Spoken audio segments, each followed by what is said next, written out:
Quando eu tinha 12 anos, eu estava começando a comprar a ideia do meu pai, que gostaria muito que eu fosse dentista. E na escolha da minha profissão, eu entendo hoje que Deus escolheu um caminho para que eu chegasse até ele. Eu resolvi fazer fonoaudiologia e no exercício da profissão eu me apaixonei pelas relações humanas. E na minha primeira formação em coaching, que foi a ferramenta que eu escolhi para atuar com desenvolvimento humano, foi onde Deus fez o meu chamado. Eu passei a frequentar a chácara com mais frequência. No começo de 2012 fiz o curso de primeiros passos e novos membros e no meio do ano passado eu fui batizada. Eu tenho no exercício da minha profissão uma vocação, um exercício de uma vocação. Eu tenho paz na minha vida para entender as coisas que acontecem, as coisas que não acontecem. Eu tenho discernimento, eu tenho uma fonte de apoio para a busca de dúvidas. E eu tenho alegria para esperar os sonhos que ainda estão por vir. Então, o que eu posso dizer é que a minha vida hoje é cheia de graça e é muito melhor do que antes. Crescendo em sabedoria, estatura e graça. E esse tema tem estado baseado em Lucas capítulo 2, verso 52, quando o evangelista faz uma breve descrição de quem era Jesus aos seus 12 anos de idade. E ele diz assim: Jesus, aos 12 anos de idade, ia crescendo em sabedoria, estatura e graça, diante de Deus e dos homens. E nós, como comunidade cristã, somos seguidores, somos discípulos de Jesus. Nós queremos também, assim como ele, nós queremos imitá-lo. Nós queremos crescer em sabedoria, em graça, em estatura. Não porque Jesus foi um sábio do Oriente, nem porque Jesus foi um ser desenvolvido, nem porque Jesus foi um espírito de luz, não. Nós seguimos Jesus e nós somos discípulos de Jesus porque nós cremos que Jesus foi e é o próprio Deus que entrou na história para resgatar a minha e a sua vida. Por quê? No princípio, Deus criou todas as coisas em plena perfeição, em pleno equilíbrio. Mas nossos primeiros pais romperam com Deus Criador. Os nossos primeiros pais fizeram uma opção num determinado momento. Os nossos primeiros pais disseram ao Deus Criador: deixa que a partir desse momento nós cuidamos. Eles acharam que eles poderiam construir a própria vida e desenvolver a própria história independente do Deus Criador, e isso gerou desconexão. E assim como, quando eu puxo o cabo da energia do meu notebook, ele continua funcionando, mas por pouco tempo, porque a fonte de energia foi desconectada. Nós também, quando os nossos primeiros pais se desconectaram do Deus Criador, a consequência disso foi a morte. Nós passamos a morrer. É só uma questão de tempo, é só uma questão de dias, é só uma questão de meses ou de anos, mas nós caminhamos para a morte física. Mas existe uma morte pior do que a física, a morte eterna. Porque se nós morrermos, se os nossos olhos se fecharem para essa realidade, sem nós compreendermos o amor de Deus e o que Ele fez em Jesus, nós estaremos mortos por toda a eternidade. Mas a palavra de Deus diz que Deus nos amou tanto que Ele não nos deixou nessa situação. Por isso, a Trindade se moveu. O Deus Pai enviou o Deus Filho.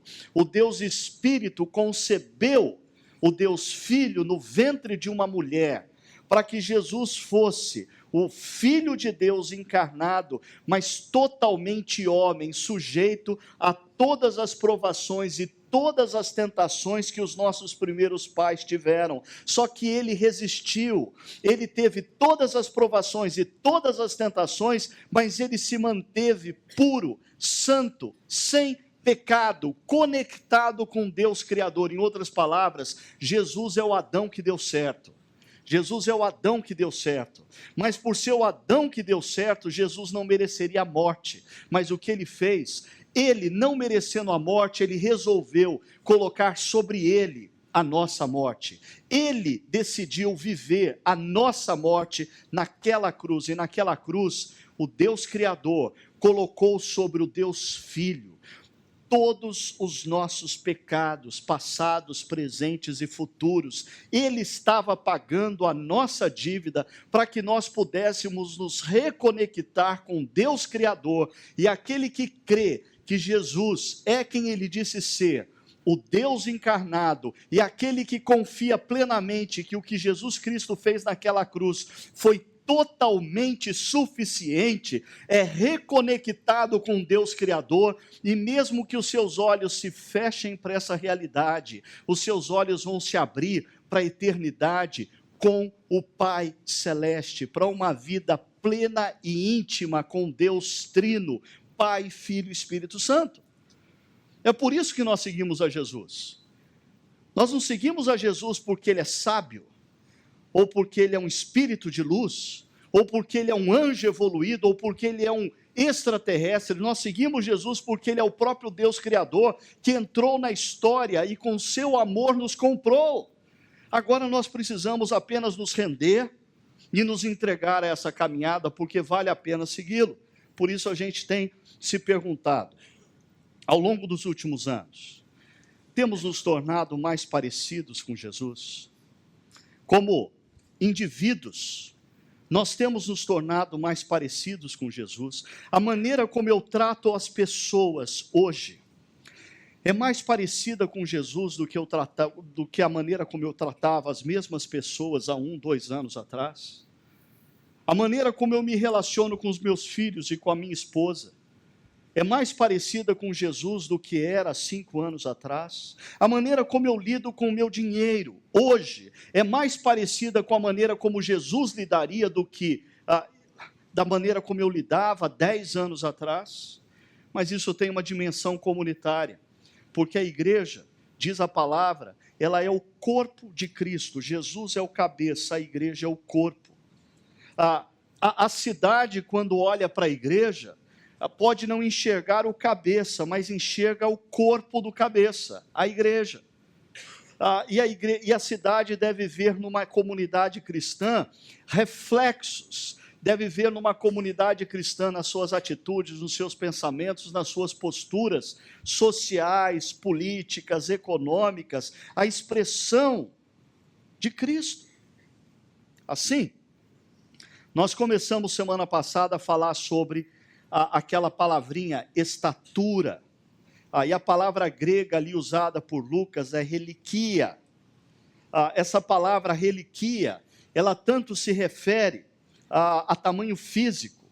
Em Lucas 12, verso 25, Lucas diz: quem pode, por mais esforço que faça, acrescentar meio côvado, ou meio metro, 45 centímetros, um côvado na sua vida? Tamanho. Ele também diz em Lucas 19 para se referir a Zaqueu, que Zaqueu era um publicano de baixa estatura. Mas a palavra reliquia também tem um outro significado no Novo Testamento. Ela é usada muitas vezes para se referir à maturidade de uma pessoa. Em Hebreus capítulo 11, verso 11, o autor diz que Sara, quando recebeu a promessa de que iria engravidar e daria à luz a um filho, diz o texto que ela já era de idade avançada. A palavra ali é reliquia, ela já era uma pessoa madura. Da mesma forma, em Efésios capítulo 4, verso 13, diz que a consequência de quando nós estamos numa comunidade cristã e somos equipados por pastores mestres na direção da maturidade, nós alcançamos a estatura de Cristo, e a estatura está paralela à ideia da maturidade. Assim, semana passada nós falamos da implicação para o tamanho físico, e hoje nós vamos falar da implicação para maturidade. Em que seguir a Jesus e imitá-lo afeta a nossa maturidade enquanto indivíduos, enquanto comunidade. E esse tema maturidade, ele é um grande desafio na nossa sociedade contemporânea. nasceu nas últimas décadas até uma terminologia entre os psicólogos para se referir a uma epidemia psicossocial. Do que eu estou falando? Da adolescência. A tendência na nossa sociedade contemporânea de se perpetuar a adolescência, de marmanjos, homens, e garotas, mulheres, de 40, 50, 60 anos de idade, procurando manter-se adolescente. Quantas vezes você já não se deparou num shopping center, olhando assim, você percebe que é a mãe e a filha, mas pela vestimenta você não conseguiria identificar quem é quem. Às vezes até parece o contrário, né? É uma neura por se manter adolescente. E os marmanjos, garotões de 40, 50 anos de idade, vestido como adolescente, se comportando como adolescente, tendo atitudes de adolescente, jogando tudo para o alto, muitas vezes a própria família, como um bom e grande e responsável adolescente. De onde vem isso? Rapidamente. Esse fenômeno psicossocial é gerado pela, primeira, a supervalorização do estilo adolescente na mídia. Nos últimos, talvez, 30 anos, nunca, primeiro, há 50 anos atrás não existia a terminologia adolescente. De repente nasceu a terminologia adolescente. E gradativamente, ser adolescente passou a ser tão valorizado na mídia, e foi colocado como centro, e isso tem sugado, drenado homens e mulheres a esse estilo. Ainda, a prorrogação da formação acadêmica.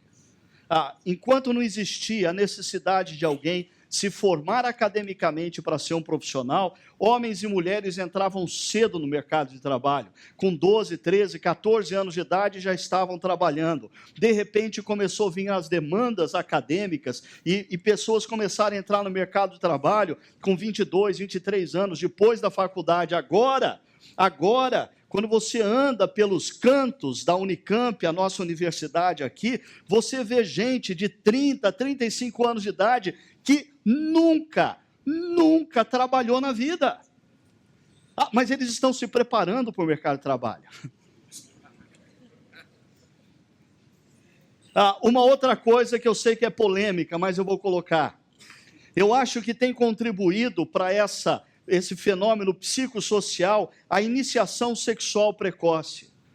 Porque no meu tempo, existia um grande desejo de se fazer 18 anos de idade. Porque quando a gente fazia 18 anos de idade, a gente podia entrar em filme proibido para 18 anos de idade. E a gente podia ver coisas que a gente passava a adolescência toda querendo ver. E no namoro, o sexo pertencia, no meu tempo, como criança e adolescente, o sexo ainda estava no lugar de onde jamais deveria ter saído. Sexo é uma bênção criada por Deus para que um homem e uma mulher vivam a intimidade plena, no contexto de uma aliança e de um compromisso de amor. Só no contexto de uma aliança e compromisso de amor, um homem e uma mulher podem se entregar totalmente um ao outro, sem reservas e sem medo. No entanto, gradativamente o sexo passou a ser um dos acessórios de um bom final de semana de entretenimento. Então você tem que assistir um bom show, tomar um bom chopp e fazer um bom sexo. Nós tiramos, e o que acontece hoje em dia, eu já falei isso várias vezes aqui, mas infelizmente tem algumas jovens que insistem em não me ouvir, e por isso elas têm se dado mal ao longo da vida. Eu costumo dizer, você quer ver o seu marmanjo adolescente virar homem? Não dá sexo para ele.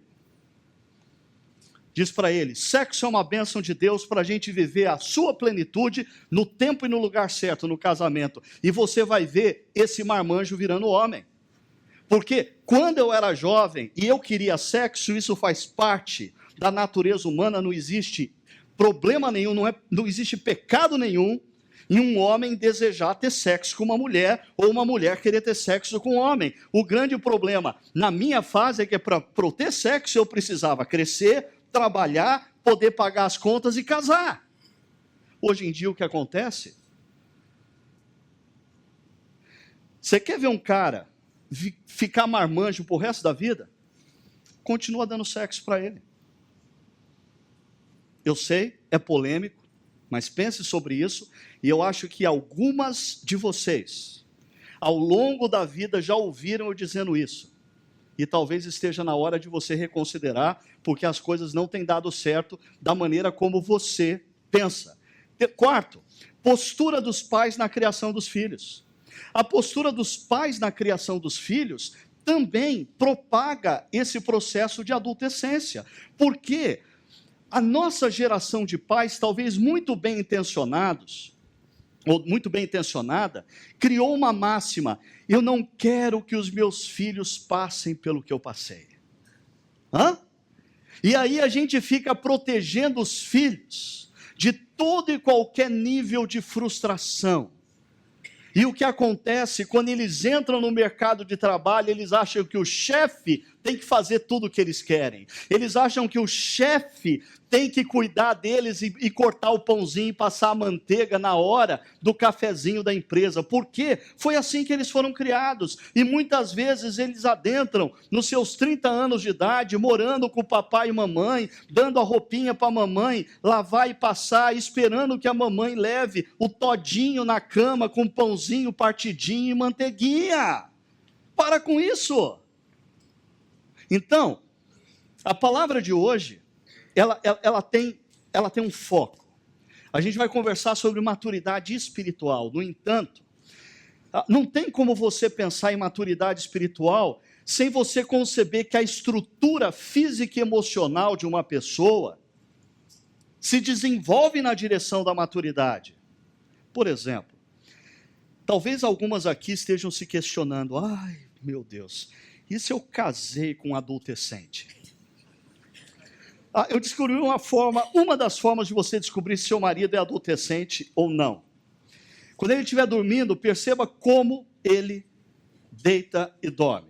Se ele estiver deitado assim,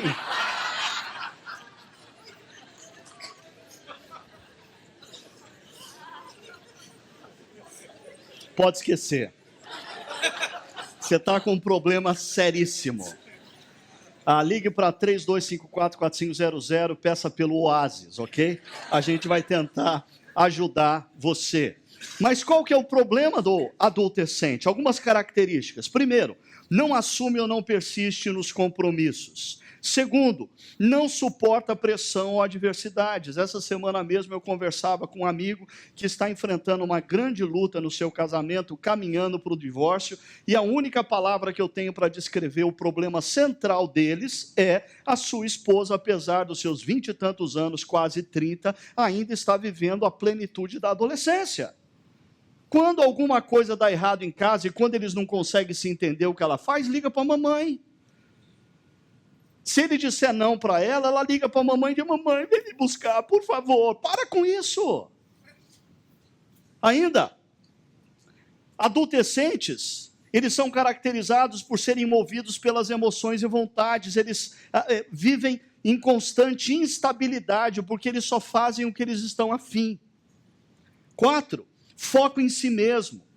Eles acham que eles são o centro do mundo, do universo. Por quê? Porque mamãe e papai os criaram assim. E aí eles não conseguem enfrentar, por exemplo, nas empresas, uma situação na qual eles são simplesmente parte de uma equipe. Ou que eles são simplesmente aqueles que vão servir para que o chefe se sobressaia. Eles não conseguem conviver com isso. 5, terceirização da responsabilidade. Eles estão sempre dizendo que os outros são responsáveis, ou eles sempre acham que os outros vão pagar a conta. Por quê? Porque desde a sua criação, por exemplo, quando chegava a multa em casa, a mamãe dizia assim: não, filhinho, você vai estourar na sua carteira, na pontuação, deixa que a mamãe coloca na conta dela. E o papai dizia assim: não, filhinho, deixa que eu pago essa para você. E o cara nunca assume responsabilidade pelos atos dele. E quando a coisa começa a dar mal, o problema é o chefe que não o compreende, o problema é a esposa que não o aceita, o problema é o marido que não ama. Ou senão, ele passa 5, 6, 10 anos fazendo psicanálise para descobrir de quem é a culpa dele ser o que ele é. Gente, a gente fala isso meio em tom de brincadeira, mas isso é uma epidemia social hoje. Eu, às vezes, converso com pessoas que são empresários, gente que tem a responsabilidade de fazer a gestão de pessoas em empresas, e essas pessoas me falam de quão assustador é lidar com essa geração Y, Z, W, sei lá o quê, mas é uma geração que está chegando e está emergindo completamente fora de foco. E se você faz parte dessa geração, eu tenho uma boa notícia para você: o evangelho pode fazer diferença na sua vida. O evangelho e a espiritualidade pode começar uma obra na sua vida para você ser alguém diferente dentro da sua geração. Agora, o problema é que muitas vezes em igrejas evangélicas, por não ter evangelho, ao invés do evangelho transformar o indivíduo, ele simplesmente se reveste de gospel, de evangélico, mas ele continua agindo da mesma forma, não assume compromissos, não persiste, não suporta pressão ou adversidades, é movido por emoções, instabilidade, o foco em si mesmo, ele se acha o centro do universo e constantemente terceirizando a responsabilidade. Alguns anos atrás, eu escrevi esse livro, Igreja, Tô Fora, e esse livro foi fruto de uma reflexão nossa aqui, numa série de aniversário da igreja. Eu até estava pensando, diante do que a nossa liderança conversou na sexta-feira à noite, sábado de manhã, aqui no nosso planejamento, a liderança levantou que uma das ameaças que rondam a nossa comunidade são pessoas que vêm de outras comunidades cristãs. Espera um pouquinho, deixa eu terminar a frase antes de você me julgar. Pessoas que vêm de outras comunidades cristãs sem perceber a distinção da visão da Chácara Primavera. Porque elas podem adentrar e simplesmente se tornar espectadores e não discípulos em missão. Por isso, eu estava pensando em sugerir para o Ministério de Integração de botar como leitura obrigatória esse livro que é pequenininho. Por quê? Uma das coisas que eu coloco nesse livro é que existem hoje 3 tipos de igreja. Eu chamo de igreja hospital, igreja empresa, igreja missional. A igreja hospital, o pastor é tido como um capelão e os crentes são pacientes. Eles têm dor de cabeça, eles têm dor de barriga, eles estão com problemas e o capelão tem que constantemente estar cuidando. O que faz um capelão no hospital? Visita, faz oração, encoraja. Nunca. Você já viu algum capelão desafiando os pacientes, entrando, por exemplo, numa enfermaria, dizendo: vamos lá, gente, nós precisamos assumir a nossa missão, porque nós não somos um bando de coitado, coisa nenhuma. Vamos lá, gente, vamos levantar, vamos começar a trabalhar, vamos se engajar, você tem que fazer o seu papel aqui na enfermaria, nós temos uma missão para com o mundo. Esse capelão vai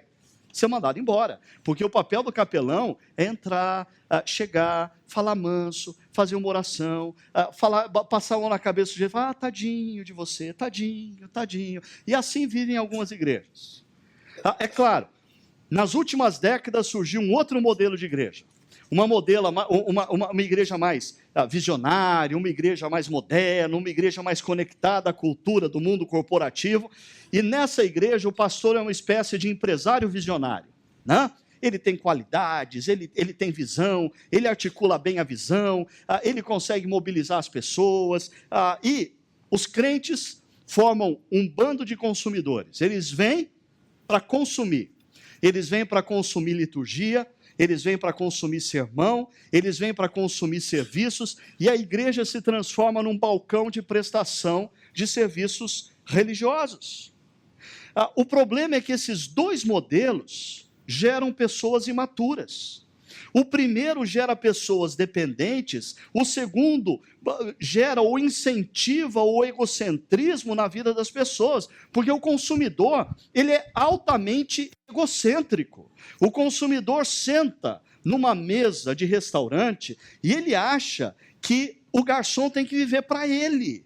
Já percebeu que a gente se porta assim? E outra, se eu não for servido do jeito que eu quero e no tempo que eu quero, eu mudo de fornecedor. Porque o centro, o ponto de equilíbrio do mundo sou eu. É assim que pensa o consumidor. E crentes dessas igrejas se tornam isso também. Se o pastor não falar do jeito que eu quero, se o pastor não pregar menos do jeito que eu quero, se a igreja não funcionar do jeito que eu quero, estou fora. Eu mudo de fornecedor. E nas igrejas mais convencionais, os crentes passam 10, 20, 30, 40 anos e ainda se veem como coitadinhos, pessoas problemáticas, com dificuldades, e o pastor precisa visitar, tomar cafezinho, comer bolinho de chuva, fazer oração, para consolar diante das lutas. Essa é a vida nessas igrejas. Agora, quando você pega Efésios capítulo 4, o que é uma igreja missional? Primeiro, o pastor não é um capelão nem um empresário, mas o pastor é uma espécie de mentor, ou usando a expressão bíblica, ele é um guia espiritual. Em que sentido? Ele ajuda homens e mulheres a compreenderem a vontade de Deus revelada na palavra e os incentiva à maturidade. Os crentes são discípulos. Pergunta, qual é o maior anseio de um discípulo? Ser igual ao mestre. Quem é o nosso mestre? Cristo. Numa comunidade cristã, os crentes são discípulos e devem ter um grande anseio, se tornarem mais e mais parecidos com o Mestre Jesus. E o que o pastor faz, o que os pastores fazem, o que aqueles que são dotados por Deus com dons na área do ensino, do cuidado, incentivam essas pessoas à maturidade.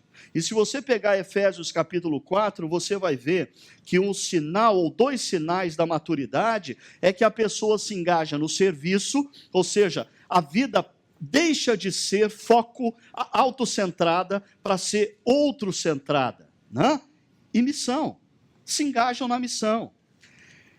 Na última semana, nós falamos sobre a dimensão quantitativa e estrutural do crescimento da igreja.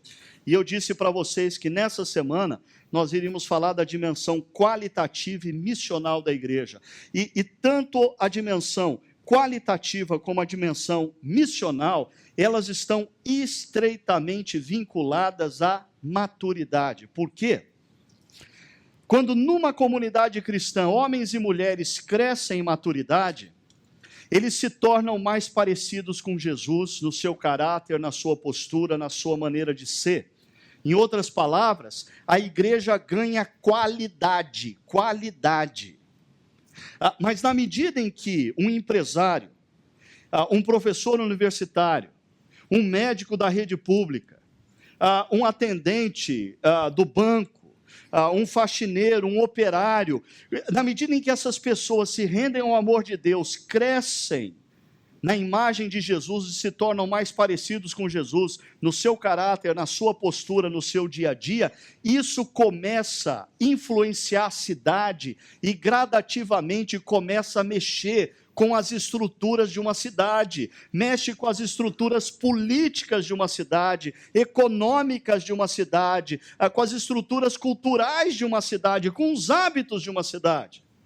Eu vou mostrar isso para vocês através de um estudo de caso.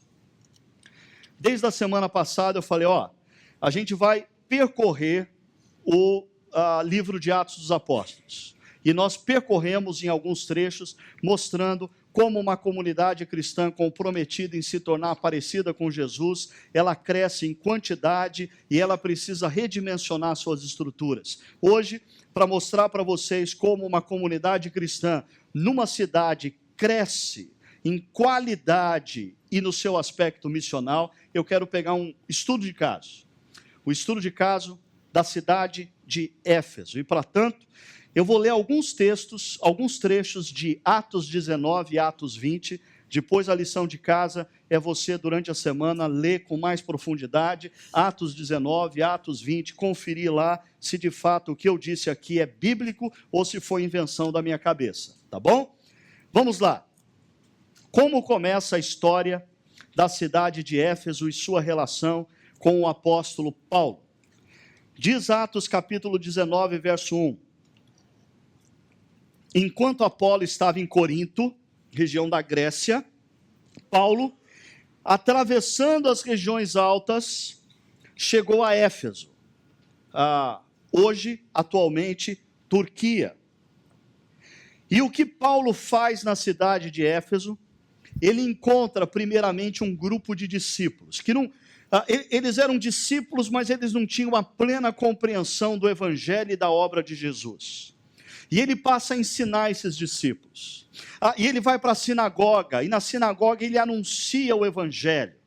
Alguns judeus abraçam o evangelho, outros resistem. Ele vai para a praça pública e começa a anunciar o evangelho. Alguns gregos abraçam o evangelho, outros rejeitam. Aí ele pega os discípulos, tanto aqueles que foram feitos na sinagoga, como aqueles da praça pública, e ele se retira e se encontra diariamente numa escola da cidade para ensinar todas as implicações do evangelho para a vida deles. E o apóstolo Paulo faz isso por aproximadamente 2 anos, quase 3 anos. E qual é a consequência? Olha só, diz o texto: muitos dos que creram vinham e confessavam e declaravam publicamente suas más obras. Grande número dos que haviam praticado ocultismo, grande número, não era pequeno número, grande número, reuniram seus livros e os queimaram publicamente. Em outras palavras, quando eles compreenderam quem era Jesus e o que Jesus havia feito naquela cruz, presta atenção nisso, quando um homem e uma mulher compreendem que o que Jesus Cristo fez naquela cruz foi totalmente suficiente para reconectá-la com Deus e dar-lhe a salvação eterna, essa pessoa definitivamente rompe com toda e qualquer forma de ocultismo, rompe com toda e qualquer forma de religiosidade que não diz respeito a Jesus. Ela não precisa mais disso. É importante a gente perceber isso, porque hoje é muito comum a pessoa fazer da espiritualidade uma espécie de supermercado. E ela passa nas prateleiras, e ela pega uma coisinha da Seishonoye, e ela gosta um pouquinho do budismo, tem umas coisas interessantes do judaísmo, ela pega até alguns elementos do islamismo, mas ela não pode abrir mão da tradição católica romana, mas tem umas coisas interessantes que ela ouviu lá no espiritismo, e ela não deixa de ir numa igreja evangélica neopentecostal, porque tem algumas promessas interessantes de sonhos proféticos, né? E visita uma igreja tradicional, porque os seus filhos precisam de uma escola bíblica dominical. E essa pessoa acha que é assim que deve ser vivida a vida, e a sua espiritualidade, quando o texto nos mostra que quando as pessoas compreendem a unicidade de Jesus, que tão somente através dele, e nele nós temos a reconciliação plena com Deus, joga fora o resto. Joga fora o resto. Você não precisa de absolutamente mais nada. Nada. E é o que eles fazem. Diz o texto que os livros que eles jogam e queimam publicamente, diz o texto aqui, calculando o valor total, esse chegou a 50.000 dracmas. E eu não sou bom de matemática, por isso eu virei pastor. Então, eu vou pedir ajuda aqui do Lênio, para fazer umas contas, o Guilherme, o Alexandre. 50.000 dracmas. Uma dracma era equivalente a um dia de salário de um trabalhador braçal. Vamos pegar aqui, qual o valor do salário mínimo hoje no Brasil? 600 e alguma coisa. Para facilitar a vida de vocês, R$600, ok? Divide por 30. 30 dias. Quanto que dá um dia de trabalho de um trabalhador? R$20. Ok. Eram 50 mil dracmas. R$20 multiplicado por 50 mil dá quanto? R$1 milhão queimados. Queimados. Por quê? Porque quando eles compreenderam o que é o Evangelho, eles romperam com tudo. Eu diria que um dos fatores que inibe algumas pessoas de crescerem na direção da maturidade, sabe qual é? Elas até ouviram acerca do Evangelho, elas até gostaram da ideia do Evangelho, elas até se apoiaram um pouquinho do Evangelho, mas elas continuam agarradas às suas crentices, elas continuam agarradas aos seus ocultismos, elas continuam agarradas às suas superstições, que nada tem a ver com a vida de um discípulo de Jesus. Talvez o primeiro desafio dessa manhã é: se você quer seguir a Jesus, tome uma decisão nessa manhã. Rompa. Rompa com tudo aquilo que não diz respeito a Jesus. Ele é o Deus encarnado e o que ele fez naquela cruz foi totalmente suficiente para te reconectar com Deus. Você não precisa fazer absolutamente mais nada a não ser crer que ele é quem ele disse ser, e o que ele fez por você foi suficiente.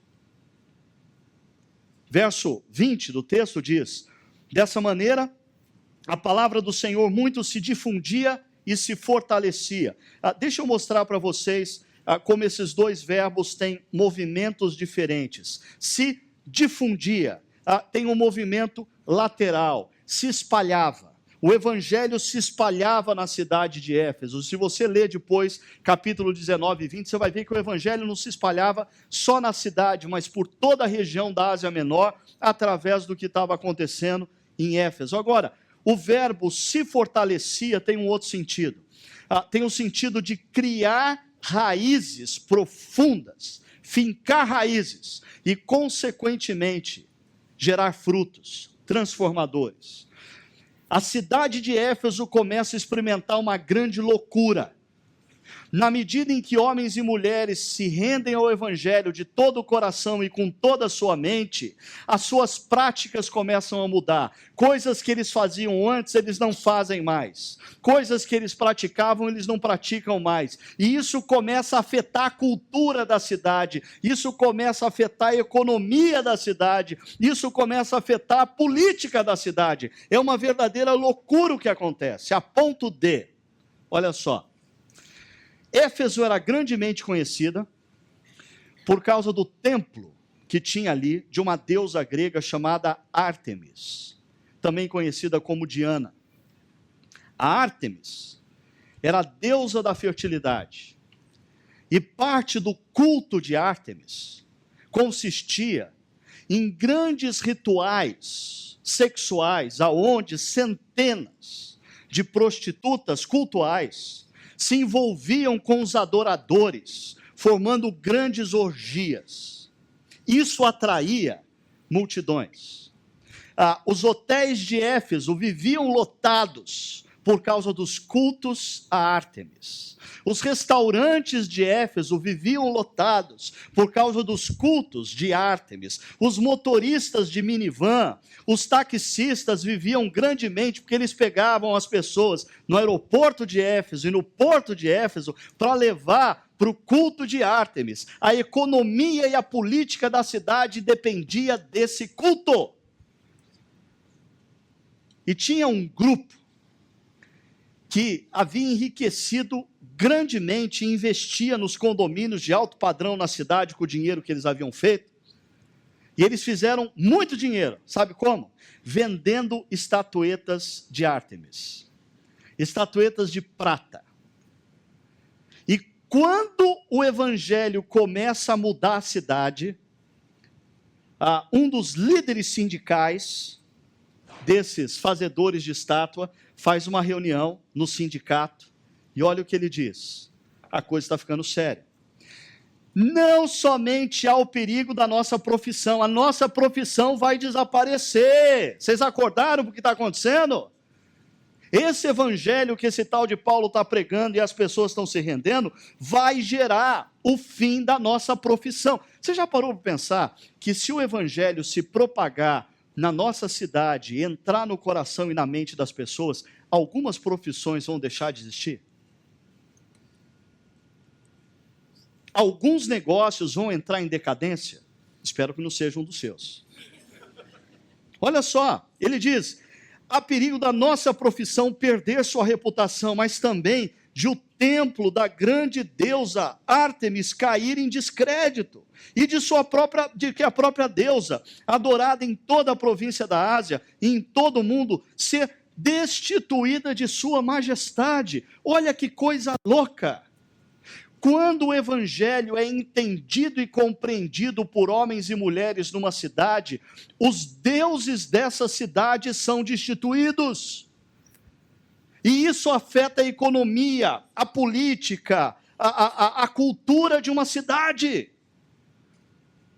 E talvez nós não tenhamos na nossa sociedade, na nossa cidade, um templo a Ártemis, mas nós temos outros ídolos, nós temos outros deuses, como, por exemplo, o sucesso profissional é um dos deuses da nossa cultura. O prazer sexual é um dos deuses da nossa cultura. O dinheiro é um dos deuses da nossa cultura. E você já parou para pensar que quando o evangelho é compreendido e acolhido num coração, vidas são transformadas e deuses são destituídos. Deuses perdem o poder sobre as pessoas. Pessoas deixam de ser oprimidas por esses deuses e são libertas. Você já parou para pensar que se o evangelho for vivido por mim e por você, em toda a sua amplitude, no nosso local de trabalho, nos nossos relacionamentos, na nossa cidadania, os sistemas econômicos, políticos, sociais, culturais da nossa cidade vão se estremecer. Negócios vão entrar em decadência. Profissões vão deixar de existir. E o dinheiro vai começar a ser revertido para onde, de fato, vale a pena que ele seja revertido. Agora, esse é o poder missional de uma igreja na cidade. A igreja transforma a cidade, não porque os crentes vêm aos domingos nas igrejas, mas porque os crentes que vêm aos domingos entram na cidade e em todos os cantos da cidade de segunda a sábado, vivendo o evangelho de Jesus na sua amplitude. Isso vai transformar prefeitura, empresas, universidades, centros culturais, hábitos e costumes de uma cidade. Agora, tudo isso tem uma base: a qualidade do cristianismo que se é vivido. E por qualidade nós entendemos a necessidade de termos intencionalidade, perceba a frase, termos intencionalidade na busca por maturidade espiritual. Quando você continua lendo o livro de Atos dos Apóstolos, capítulo 20, você vai ver que depois de cerca de 3 anos, aconteceu uma série de coisas. Aquele presidente do sindicato gerou uma confusão na cidade, Paulo teve que sair às pressas. Aí Paulo tinha intenção de ir para Jerusalém, mas ele gastou alguns meses na região da Macedônia, e aí antes de descer para Jerusalém, Paulo vai até um porto chamado Mileto, e de Mileto, diz o texto, de Mileto Paulo mandou chamar os presbíteros da igreja de Éfeso. O que são presbíteros? A palavra presbítero, presbíteros, no grego significa literalmente ancião ou anciãos. Homens maduros, não meramente na idade, homens maduros na vida e na espiritualidade. Porque o fato da gente envelhecer não significa que a gente se torna maduro. Eu sempre digo, envelhecimento não é uma opção. Por mais que você gaste dinheiro em cirurgia plástica, envelhecer não é opção. Você vai envelhecer. Agora, na medida em que você envelhece, você se torna sábio, isso é uma opção. Isso é uma opção. E se você quer envelhecer e se tornar um cristão maduro, você tem que ter intencionalidade nas suas posições, intencionalidade nas suas atitudes. O que me chama a atenção é o fato de que essa comunidade de Éfeso, depois de 3 anos, presta atenção nisso, 3 anos, Paulo já tem nessa comunidade cristãos maduros.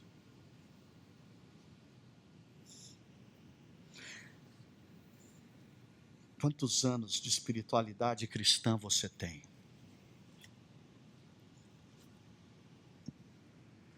Se Mileto fosse a 70 quilômetros daqui e o apóstolo Paulo resolvesse chamar os crentes maduros da Chácara Primavera, você estaria no grupo? Que ele manda chamar aqueles que são maduros.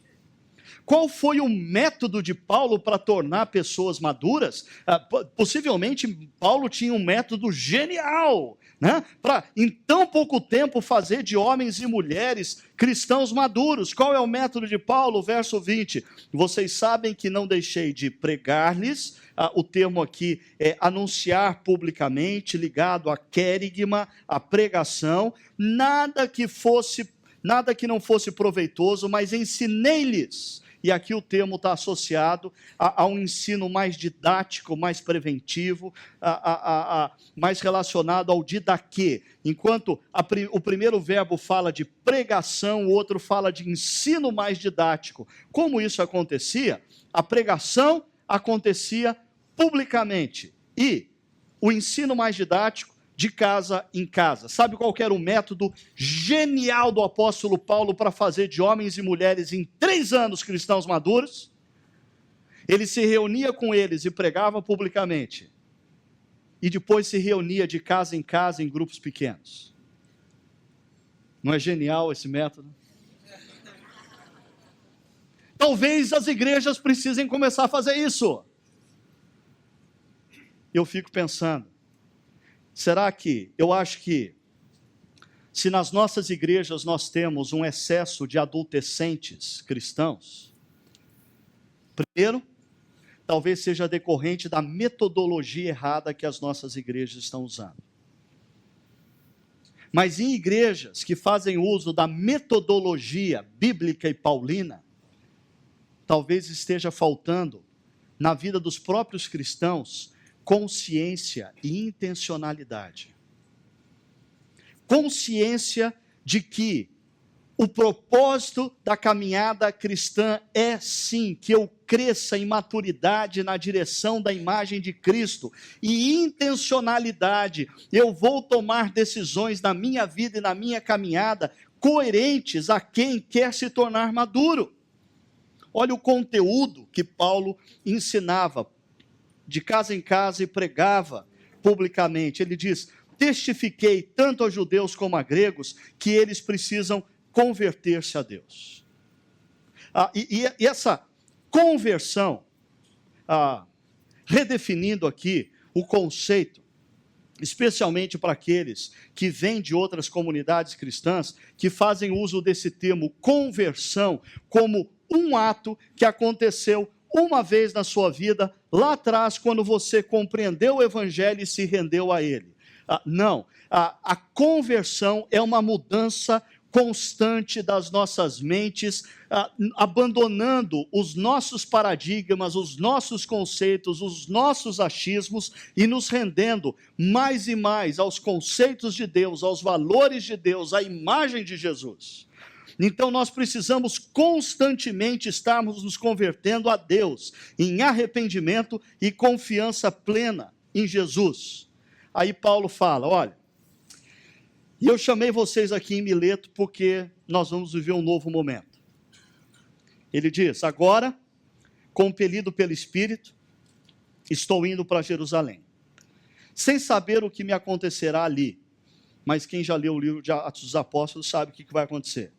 Agora, sei que nenhum de vocês, entre os quais passei pregando o reino, verá novamente a minha face. É despedida. Fechou o ciclo. O ciclo está se fechando. Paulo está dizendo para eles, por 3 anos, eu ofereci, eu dei.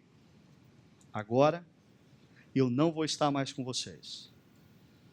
E vai ser a vez de vocês de assumir a responsabilidade de dar. É interessante. Deixa eu falar um pouquinho aqui àqueles na nossa comunidade que têm dons relacionados ao pastoreio, ao ensino da palavra e tem até uma visão muito saudável e oportuna de discipulado. Eu creio na importância de nós dedicarmos tempo ensinando a Bíblia para pessoas. Se eu não cresce nisso, eu não dedicava tanto tempo da minha vida ensinando a Bíblia. Alguns de vocês já viveram literalmente essa experiência de me verem pregando de final de semana e eu dentro da sua casa ensinando a Bíblia para você e para os seus amigos. Agora, eu acho que um ponto que muitas vezes nós falhamos como pastores e discipuladores é não perceber que o ciclo tem que fechar. E quando a gente não fecha o ciclo, ao invés de fazermos discípulos de Cristo, a gente começa a fazer discípulos da gente mesmo. A gente começa a gerar gente dependente da gente. E esse negócio, todos nós somos seres pecadores. A gente começa a gostar desse negócio. Do sujeito viver na cola, do sujeito falar assim, não, eu preciso estudar a Bíblia com você. Não, eu quero um pouquinho mais. Não vai embora. Paulo diz, o ciclo está fechando. Vocês não vão ter mais eu estudando a Bíblia com vocês. Olha só, portanto, eu lhes declaro hoje, olha a mente tranquila de Paulo, que estou inocente no sangue de todos. Por quê? Porque eu ensinei o Evangelho. E olha, eu contei o Evangelho das mais variadas maneiras para que vocês entendessem. E eu procurei mostrar todas as implicações do Evangelho. Eu ajudei vocês a aprenderem a ler o texto bíblico, a compreender o texto bíblico e aplicar nas vidas. E aí ele diz, pois não deixei de proclamar-lhes toda a vontade de Deus. E aí vem o ponto. Então, cuidem de vocês mesmos. Eu não creio que o que Paulo está dizendo aqui é tornem-se autossuficientes, independentes e não sigam mais ninguém. Sigam apenas a vocês. O contexto de todo o ensinamento cristão não condiz com essa interpretação. O que Paulo está dizendo aqui é que nós precisamos chegar no momento da caminhada cristã, que picuinha, que coisa pequena. O pastor, o discipulador, aquele que me ajudou a crescer na fé, não precisa mais ficar toda hora indo lá e falar, não, fica animadinho, não abre mão do compromisso, não vai embora não, fica aqui, você não gostou do jeito que o diácono olhou para você, perdoa. Existe um momento que nós precisamos chegar num ponto que os nossos líderes, os nossos guias, os nossos pastores, aqueles que estudam a Bíblia com a gente, eles não precisam mais gastar tempo com isso. Nós já somos capazes de cuidar de nós mesmos, no dia a dia, sabermos o que é certo, o que é errado, o que é princípio de Deus, o que não é princípio de Deus, nós já sabemos optar pela vontade de Deus. Cuidem de si mesmos, não precisa mais um pastor ou um líder espiritual ficar lidando com um homem e com uma mulher como se eles fossem bebês que precisam de comidinha na boca. Cresceu. Paulo está dizendo, vocês já estão no ponto que vocês, nessas coisas, vocês podem cuidar de vocês mesmos. Mas ele vai além, ele diz, e de todo o rebanho sobre o qual o Espírito Santo os colocou como bispos. A palavra bispos, episcopos, é olhar por cima, a capacidade de supervisionar. Essa palavra é constantemente usada no Novo Testamento, quase como um sinônimo de presbíteros. Então, Está em paralelo com outro texto. Eles são presbíteros, eles são episcopos, eles se tornaram crentes maduros e agora eles podem não só cuidar da vida deles nas picuinhas e nos cuidados das coisas ordinárias, mas eles também podem cuidar de outros. E aqui está uma marca da maturidade na vida. Porque quando a gente cria filho, e essa geração que tem dificuldade de crescer rumo à maturidade, né? Eles demoram para sair de casa às vezes. Por quê? Tem medo de compromisso. Eu não estou preparado para assumir um compromisso de casamento. Eu não sei se eu vou conseguir lidar com esse compromisso para a vida toda. Eu preciso de tempo.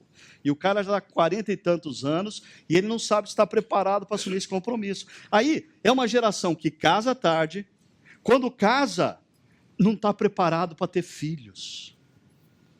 E fica postergando a responsabilidade. Agora, você quer um sinal claro e evidente de uma pessoa que emocionalmente cresceu e se estabeleceu?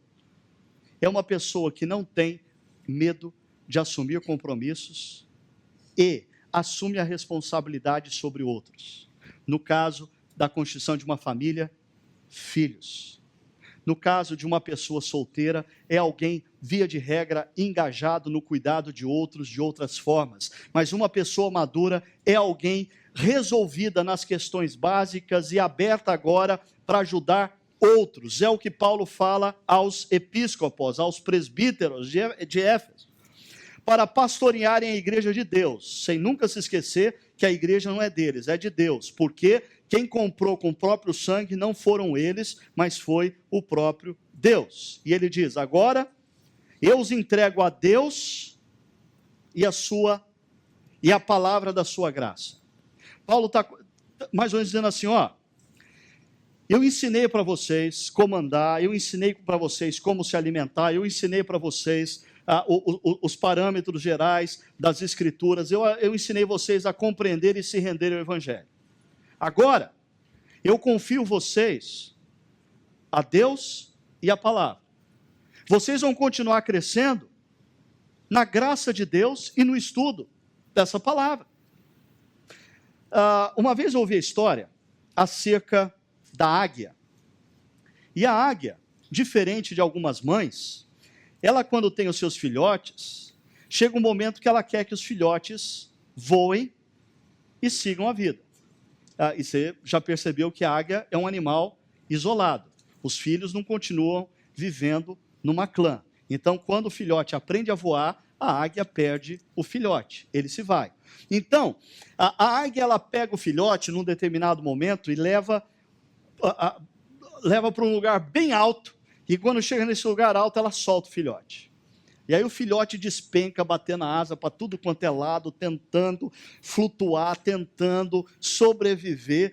E é claro, apesar de ser uma mãe diferente de muitas da nossa sociedade, ela não deixa o filhote cair, se espatifar no chão. Quando ela percebe que o filhote não vai dar conta, ela dá um rasante e pega o filhote. E aí o que ela faz? Ela leva o filhote para um lugar alto outra vez e joga outra vez. Até o bichinho aprender a abrir a asa e voar. Mas e se o filhote resistir? Sabe o que a águia faz? Ela desfaz o ninho. Ela desfaz o ninho. Não tem mais aconchego aqui. Se o filhote quiser continuar no penhasco, fica, mas sem ninho.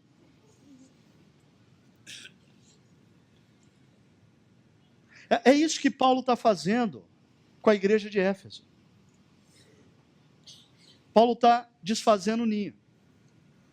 Para que cada um assuma a responsabilidade agora de crescer em maturidade e cuidar do outro. E aí, vem um trecho muito bonito e assim eu encerro. Eu fico imaginando o apóstolo Paulo no porto de Mileto, cercado por algumas pessoas com quem ele compartilhou 3 anos da sua vida. Lucas relata assim, ele diz, tendo dito isso, ajoelhou-se com todos eles e orou. Eu fico imaginando Paulo e essas pessoas no porto de Mileto, ajoelhados. Fico imaginando qual foi a oração de Paulo. Eu imagino que Paulo disse: Deus, cuida dessas pessoas. Deus, fortalece essas pessoas. Deus, continua a dar desejo a essas pessoas de crescerem em Cristo Jesus. Aí, todos choraram muito. E abraçando, o beijavam. O carinho daquelas pessoas pela dedicação de Paulo durante 3 anos no meio deles. E o texto termina dizendo: o que mais os entristeceu foi a declaração de que nunca mais veriam a sua face. Então, o acompanharam até o navio. Me dá a impressão de que, já que era a última vez, eles não queriam perder um instante. E eles levam Paulo até o navio. E eu fico imaginando aquelas pessoas na beira do cais, vendo o navio partindo. E eles voltando para Éfeso, entendendo que agora havia iniciado um novo ciclo na caminhada cristã deles. Eles não eram mais pessoas que iriam para todo sempre serem cuidadas. Eles agora precisavam se tornar cuidadores. Eles precisavam crescer em maturidade. Eles precisavam abandonar erros ordinários e grosseiros. Eles precisavam ter uma nova atitude para com a palavra, para com o ensino e uma intencionalidade na busca pela maturidade. Assim, lanço 3 desafios para vocês pensarem. Primeiro, você já compreendeu e se rendeu ao amor de Deus demonstrado e oferecido na cruz? Esse é o início. Não adianta você querer se tornar maduro num processo de autossalvação, de autorredenção. Tudo começa por você compreender que você não dá conta e que você precisa se render ao que Deus fez por você. E a partir daí, Deus vai começar essa obra em você, de te mover na direção da maturidade. E aí vem a segunda pergunta.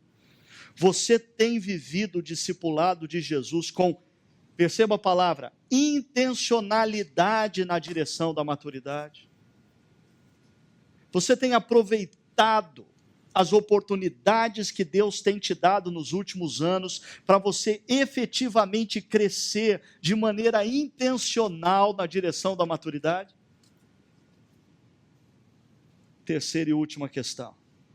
Você, que já é cristão, adulto, maduro, rodado, vivido, experimentado, conhece tudo de Bíblia. Se não conhece tudo, pelo menos conhece quantos livros tem na Bíblia, quem escreveu os livros, já discutiu muito em escola dominical, autoria de livro bíblico, já ouviu muito sermão, tem mais de 10.000 horas de sermão de estudo bíblico e aula de escola dominical. Você, cristão adulto e maduro, o que pode fazer para assumir seu papel na comunidade cristã? Como você pode... A minha palavra para você é o seguinte: o que você pode fazer hoje e a partir de hoje para demonstrar o seu desejo de assumir a sua posição como um cristão maduro? Talvez um compromisso com o ministério que você não tem, talvez a retomada de alguma coisa que você deixou lá atrás, talvez uma contribuição mais intensa na oração, nas finanças, talvez o envolvimento no cuidado de outras pessoas que você ainda não assumiu. Quero convidar você para, nesses minutos finais, fechar os seus olhos e conversar com Deus sobre o que nós refletimos. Vamos orar? Feche os seus olhos e converse com Deus sobre essa reflexão dessa manhã.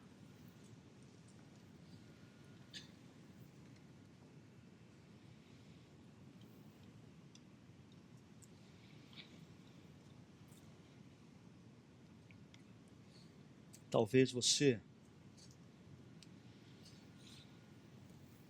nessa manhã,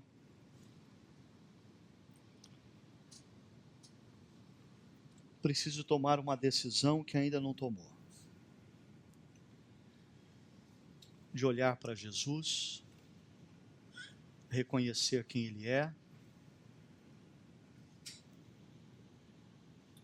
aceitar o amor de Deus que foi oferecido através dele naquela cruz e romper definitivamente com tudo aquilo que não condiz a Jesus. Talvez essa manhã seja tempo de você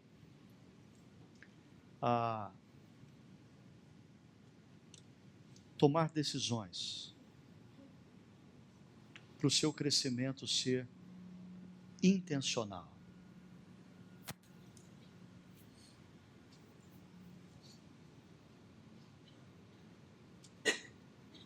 Talvez nessa manhã seja tempo de você deixar o Espírito Santo de Deus soprar sobre você e em você,